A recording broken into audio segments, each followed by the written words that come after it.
Hey, welcome back. So in this video, I'm going to show you how to utilize the FIO Send feature from the Ace eWallet. FIO Send allows you to send any cryptocurrency that's supported it within the wallet using a FIO crypto handle, that username at domain format, which is easier than trying to copy and paste that long string public address. You can send it to any wallet that supports FIO crypto handles. Let me show you how to do that. Got the wallet pulled up behind me.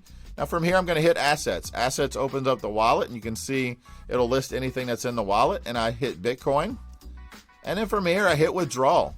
And you see down at the bottom, it pulls up, I can select FIO address, and then I put how much do I want to send. So I want to send all the Bitcoin that I have in this wallet, and I want to send it to, say I want to send it to Blockchain Wayne at Edge. I can also put notes here, and then I hit Next.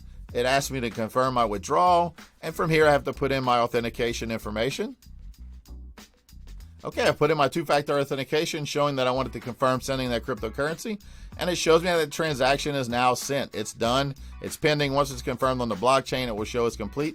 It's as easy as that to send cryptocurrency. So make sure to get in, utilize all the great FIO features we showed you within the Ace eWallet, and that's it. Have a great day.